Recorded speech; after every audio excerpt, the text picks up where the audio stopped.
And we are back. And tonight I have Erik the Goon Coon back on the show. Erik, welcome. What is up, Keith? What is up, New Line? It's good to have you, man. So you're coming off of a tough loss in your last fight, which controversial. A lot of people think you won that fight. A lot of people think you won that fight. It was a good fight, man. I mean, you and Mitch both really came and showed out. First round, really good, really competitive first round. You were in control a lot. Two of the judges, I guess they all gave him the nod on the first round when he reversed it about 35 seconds, maybe 34, So, 35 something seconds like something like that. left in the round. Second round, dominating performance. One judge gave you a 10-8. I thought they all should have gave you a 10-8. Third round, Mitch came out and did his thing third round. Nothing taken away from you. Mitch is a really good fighter. Mitch has won, like 4 of his last 5, something like that. Yeah. And, his only loss, I believe, was a D1 wrestler, Pennsylvania guy. But man, really good fight. Main event, you guys really hyped it up, packed the house, put on a show, and it was good, man. I'm impressed. You've came a long way since I first met you. When I first met you, you were karate guy, confident, athletic, coming in, getting into jiu-jitsu. I think at the time you were planning on learning wrestling, and now you've learned some wrestling, and completely different fighter now. 100%. No, man, we've been once I came in the doors at Category 5 Jiu-Jitsu, meeting Wes, meeting Roman, meeting a bunch of different guys that are, ended up to this day that have kind of touched my style a little bit and really helped mold me into what we're still creating, of course, because, obviously didn't come away with the win in that fight. Well, like in the second half, I got announced like the winner in the beginning, but then I don't. It was like, anyways. Yeah. Go back and watch the full fight video for what I'm talking about if you don't Don't know. do it. But anyways, it's like everybody's had a great touch on my fighting style and where I've came from, and just a point karate guy. Just my coach Wes, we were out eating the other night, and he told me, he was like, if you could fight yourself 2 years ago, I would beat the shit out of myself, right? Yeah. And it's like, Yeah. just knowing the growth that I've made, and knowing in every single fight the negatives that have came out, I have turned each one of those negatives into a positive into the next fight every single time. Every time I come out and exciting, every time I come out, I put on a show. I get everybody in the stands on their feet, everyone's screaming, and it's just hard work. It's all it is. There's nothing special to it. I'm nobody anything special or fancy. I'm just a guy that goes to the gym and puts in the work. Puts in my 2 a days. I put in the 3 a days. And when I'm preparing for a fight, I'm preparing to go to war. So there's no way I can slack off anywhere just because I know that the guy I'm going to go fight, like Mitch in that one, I know Mitch trains hard. I know he works. I know he works for it.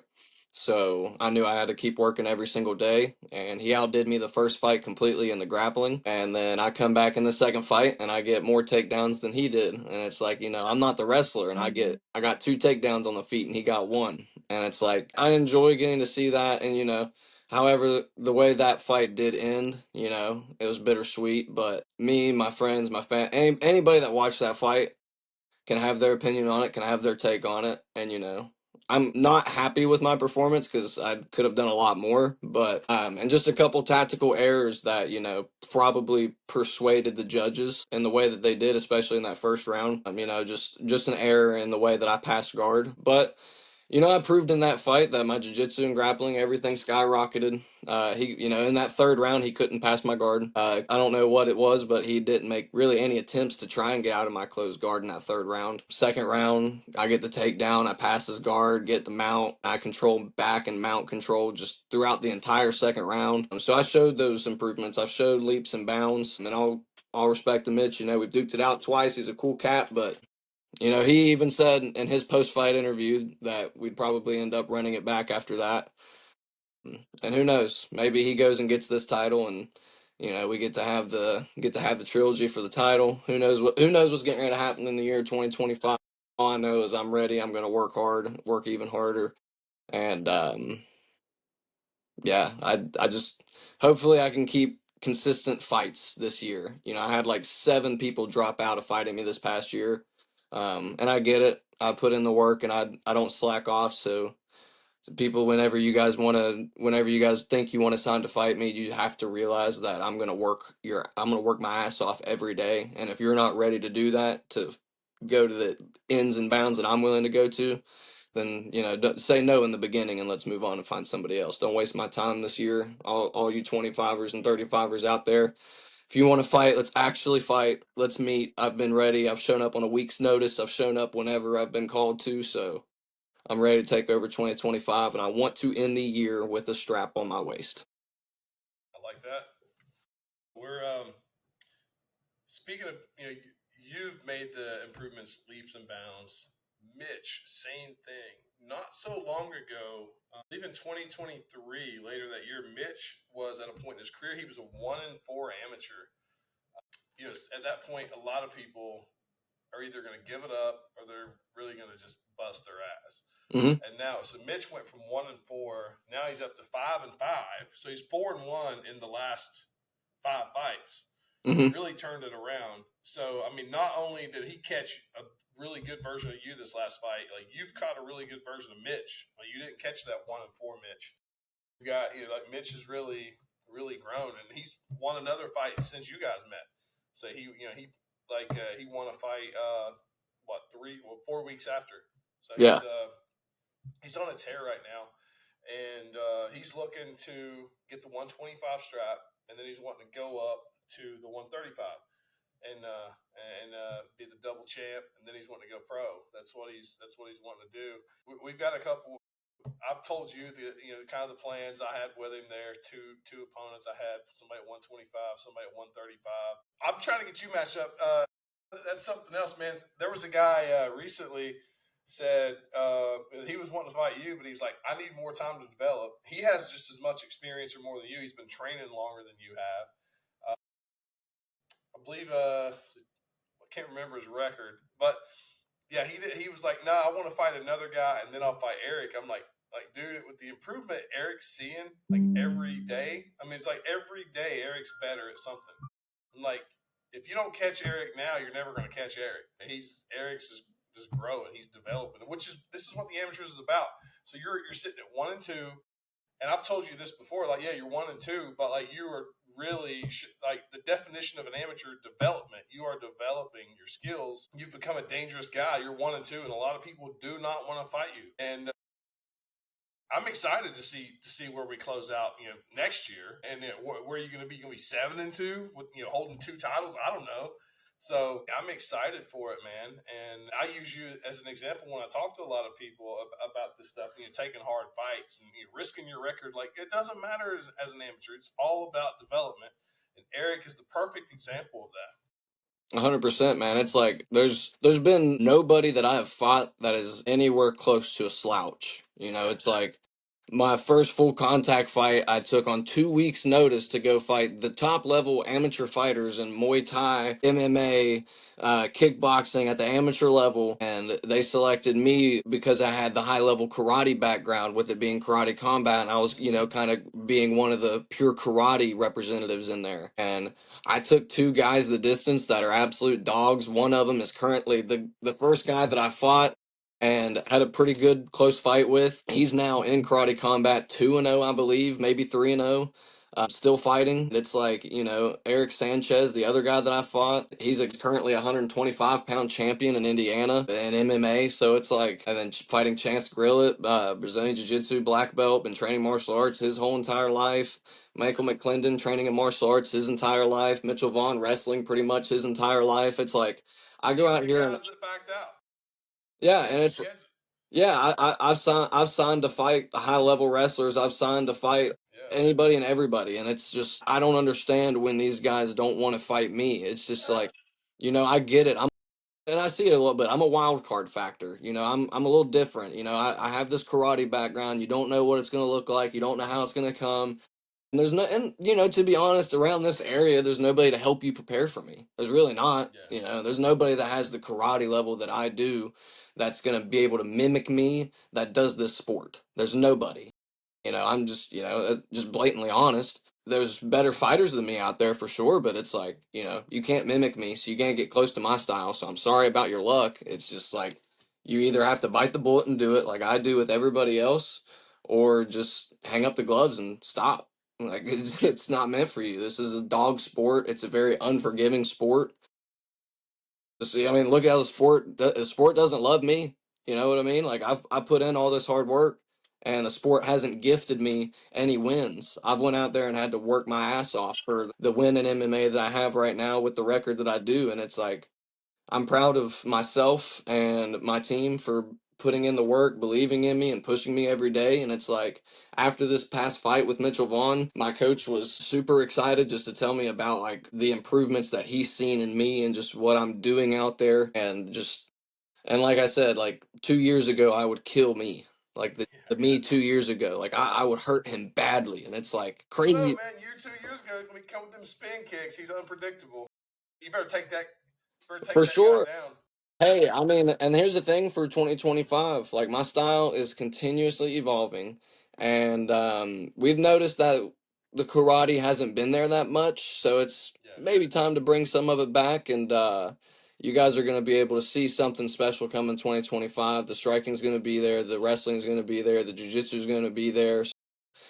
You better be some type of real level of a discipline, something coming into a fight with me. Because if you're not, and you're just one of these guys that just does MMA for fun, I hope you at least have the balls to sign with me. Because most of these guys haven't. That's just facts.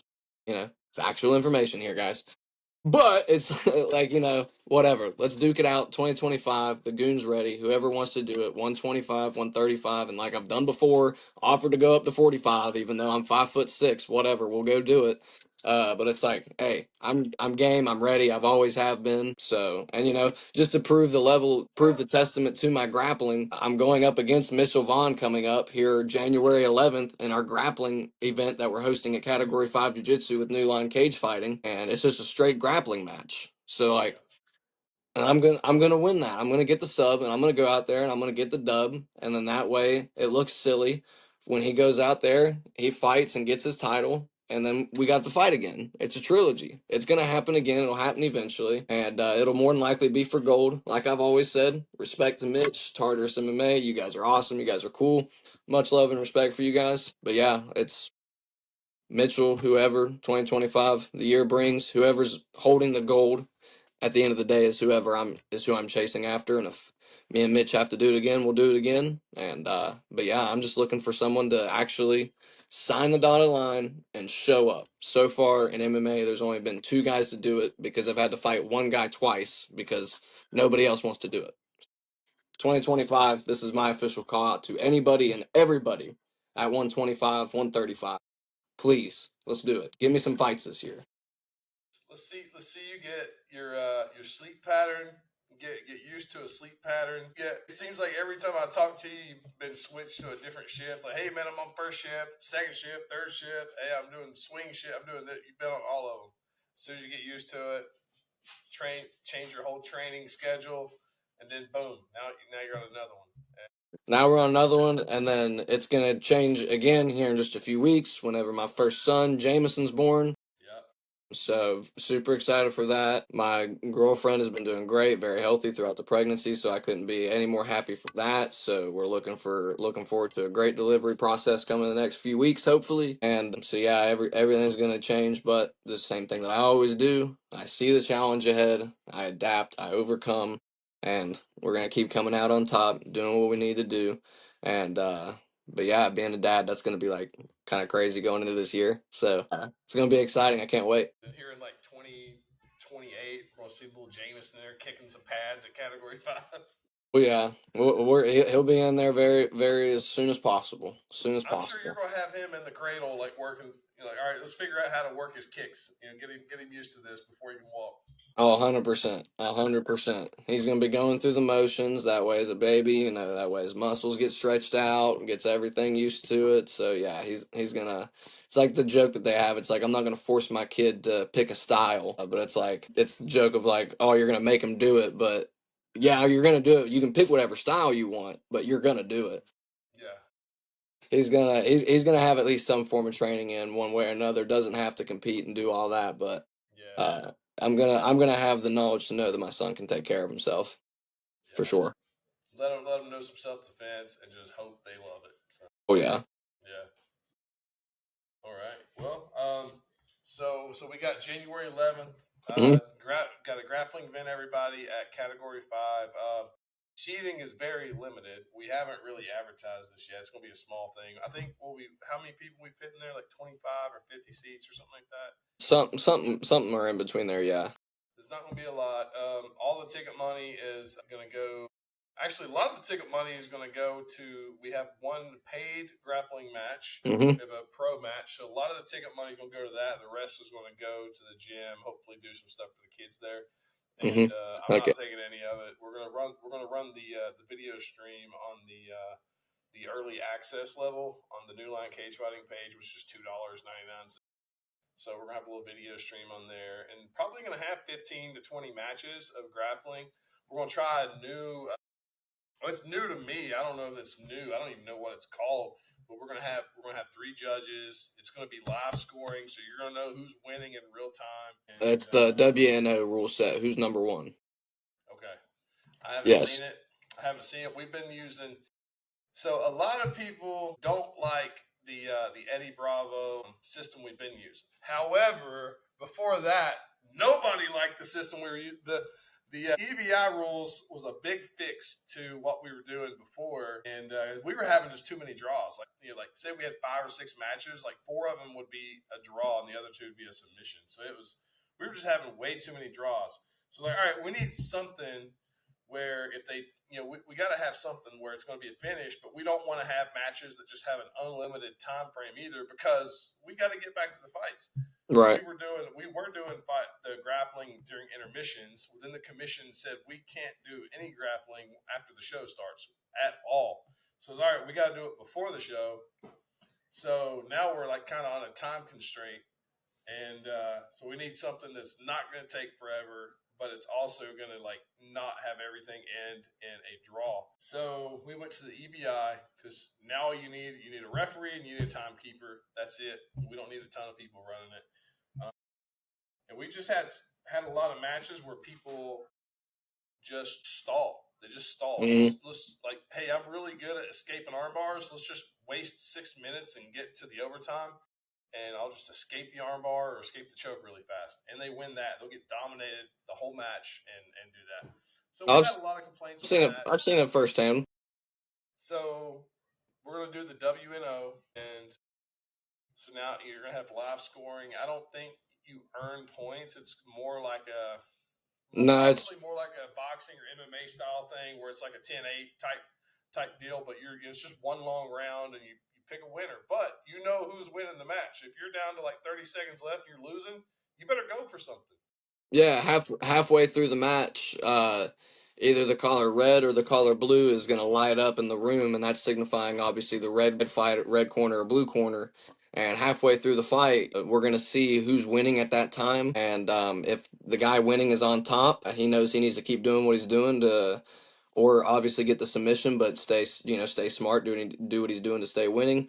But it also tells the guy on the bottom, hey, we got to turn up and do something now, Yeah. because if I don't, the judges are going to think that I'm losing this, and I have to pull something off. So it creates action. It's one of the most fast-paced rule sets for jiu-jitsu, creates the most action, the most entertaining, opinionated. But, I'm excited to see New Line get to use it, and I'm glad that we at Category 5 Jiu-Jitsu get to be the first people that get to kind of do it with you. And I hope all the matches go great. I'm on there like we talked about. A lot of my teammates are on there. There's a lot. There really is. If you are a fan of jiu-jitsu and you know the jiu-jitsu world around here, there is a lot of really high level jiu-jitsu matches going on, and they're very entertaining guys too that are doing jiu-jitsu that are going to be out there and competing. And like you talked about, the prize match that we have is the main event with Andrew DeGraff and Mickey Sanchez. Mm-hmm. That's going to be a really good one. Mickey, obviously, we've seen him take down guys that are double his size. He's very good at jujitsu. He's working on his judo. The guy's got some sick judo coming up. Watch for him to be throwing some people coming up soon. And Andrew DeGraff training up at New Wave and all that stuff in Texas. That's going to be a very exciting match. It's the perfect main event for a show around here to help bring light to jiu-jitsu because, at the end of the day, that's, one big part of this event is just to help bring more light to jiu-jitsu. So hopefully the community gets to see it. People love it, like it, and train jiu-jitsu. Yep. Find a gym. There's a lot of good ones around.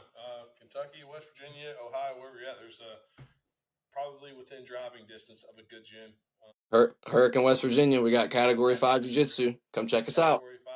Hopefully this brings some more people in. For sure. Yeah. Well, let's see. So we got a lot. We're 2025. Hopefully, going to be a busy year for not only me but your gym. Trying to get you something lined up for March 22nd in West Virginia. I mean, we may go March 8th if all I can find is somebody in Kentucky. But we got Brody Falks fighting for a boxing title on March 22nd. Right now, we're looking at Roman to fight James Barney March 8th for that kickboxing strap and then make his debut 2 weeks later, MMA in Parkersburg. None of this is locked in, but we're talking. Oh, it's going to be exciting. It'll be a big year. Yeah. The boys are excited. Roman and Brody, where they have their title shots coming up.